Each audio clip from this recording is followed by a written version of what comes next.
일은 해줬는데 돈을 못 받고 계신 분들 스트레스 많이 받으시죠. 이런저런 핑계를 대면서 돈 지급을 차일피일 미루는 업체들, 따끔하게 혼쭐 내면서 내 소중한 돈 합법적으로 받아내는 방법 하나씩 말씀드리겠습니다.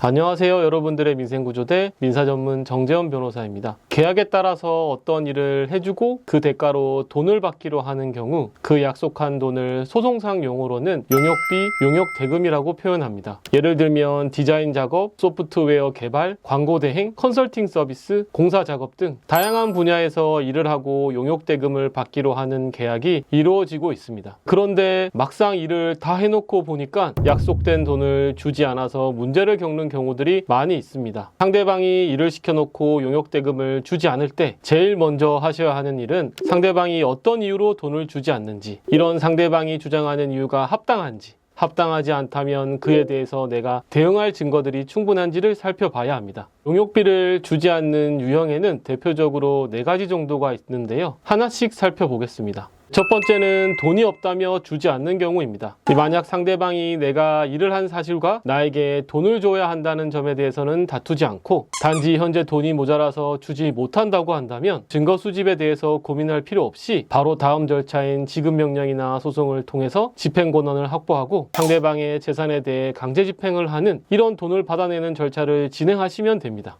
그런데 이런 경우 말고 상대방이 용역대금을 줄 수 없는 어떤 사유를 주장하면서 용역대금을 지급하지 않는 경우라면 사건을 더 살펴봐야 합니다. 두 번째는 일이 미완성되었다며 돈을 주지 않는 경우입니다. 어떤 일을 완성하고 돈을 받기로 한 것인데 상대방이 일이 미완성되었다고 주장한다면 일의 완성을 어떤 기준으로 판단하기로 한 것인지, 그리고 그 기준에 따라 일을 완성한 것이 맞는지를 검토하고 그에 대한 증거들을 찾아야 합니다. 세 번째는 일을 한 기간, 인원수가 다르다며 돈을 덜 주는 경우입니다. 용역에 대한 대가를 일을 한 기간 혹은 인원수를 기준으로 해서 받기로 하였는데 상대방이 일한 기간이나 인원수에 대해서 다투면서 대가를 다 주지 않고 있는 경우라면 일을 한 기간 또는 인원수를 어떤 기준으로 판단하기로 한 것인지와 그 기준에 따라 내가 청구하는 돈이 일한 기간, 인원수에 맞는 금액인지, 그리고 그에 대한 증거들이 있는지를 검토해야 합니다. 네 번째는 일에 하자가 있다며 돈을 주지 않는 경우입니다. 상대방이 내가 한 일에 대해서 불완전하게 했다거나 하자가 있다고 하면서 용역대금을 주지 않는다면 내가 하기로 한 일에 대해서 양측이 합의한 것이 어떤 내용이었는지, 그리고 합의한 일에 대해서 내가 미흡하게 한 부분이 있는지, 완전하지 않은 일처리가 있었다면 이런 일처리로 상대방에게 손해가 발생했는지, 그리고 그 손해는 얼마인지, 이런 부분들을 살펴봐야 하고 상대방의 주장이 타당하지 않다면 내가 일을 제대로 처리한 것을 입증할 수 있는 증거들을 정리해 봐야 합니다. 이렇게 상대방이 용역대금 지급 의무에 대해서 다투는 경우들에서는 사건 내용을 정리하고 증거를 수집해서 상대방을 설득하는 노력을 일단 해보셔야 합니다. 설득의 방법으로는 증거자료를 첨부한 내용 증명이나 이메일을 보내는 등의 방법이 있겠죠.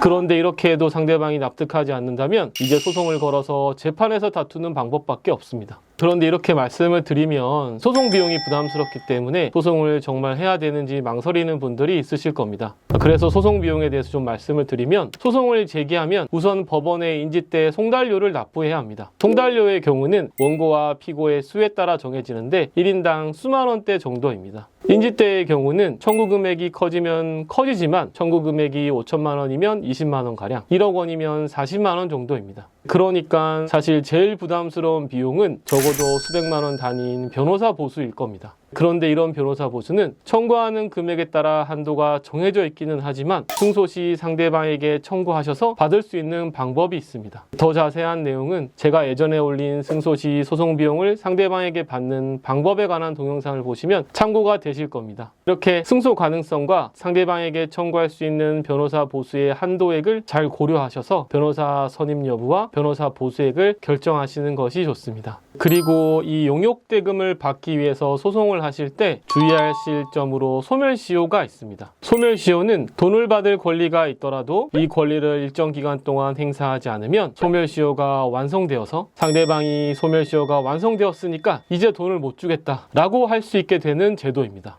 일반적인 민사소멸시효 기간은 10년이고 상인의 상행위인 경우에는 상법상의 5년의 소멸시효가 적용됩니다. 그런데 용역과 관련해서 민법 163조는 3년의 단기시효에 해당하는 경우를, 그리고 민법 제164조는 1년의 단기소멸시효에 해당하는 경우들을 규정하고 있습니다. 그래서 여러 가지 용역이 있을 수 있겠지만 공사에 관한 용역을 한 경우에 용역대금은 3년의 소멸시효에 해당할 수 있고, 또 용역대금이 법에서 정하고 있는 노역인의 임금에 해당하면 1년의 단기 소멸시효에 해당할 수 있습니다. 그러니 안전하게 하시려면 빨리 소송을 제기하시거나 소송을 제기하기 전에 우선 좀 빠른 시기에 상대방에게 용역대금을 달라는 독촉을 하시고 이에 대한 증거를 남겨두셨다가 6개월 이내에 소송을 제기하시는 것이 좋습니다. 그리고 마지막으로는 용역대금 문제를 미리 예방하는 방법을 말씀드리려고 합니다. 소송상 용역대금이 다투어지는 경우는 다양한 쟁점이 있겠지만 계약 내용이 구체적이지 않아서 생긴 문제 때문인 경우가 많습니다. 계약 내용이 구체적이지 않아서 계약서에 기재된 내용만으로는 이것이 일을 제대로 한 것인지가 불분명하다면 돈을 줘야 하는 입장에서는 일을 제대로 하지 않았으니 돈을 줄 수 없다라고 이제 주장을 하게 되는 거죠. 그러니 용역계약에서 어떤 경우가 일을 완성한 것인지, 일의 하자에 해당하는 경우는 어떤 것인지와 같은 계약의 내용들을 구체적이고 자세하게 정해 놓았다면 계약 과정에서 발생한 분쟁에 대해서 명확한 판단이 가능한 경우가 많을 것입니다. 우선 용역계약을 하실 때는 번거롭더라도 유사한 경우에 발생하는 분쟁들이 뭐가 있는지 열심히 조사해 보신 뒤에 할 수 있는 한, 그리고 최대한 계약 내용을 자세하게 정해 두시는 것이 좋습니다. 그 방법으로는 계약을 하실 때 일반적인 용역계약서 양식을 이용하시더라도 특약을 추가하거나 아니면 첨부 서류로 합의서 같은 제목의 서류를 추가해서 용역의 내용과 대금을 지급하는 경우 등에 대해서 자세하게 기재해 놓으시면 됩니다.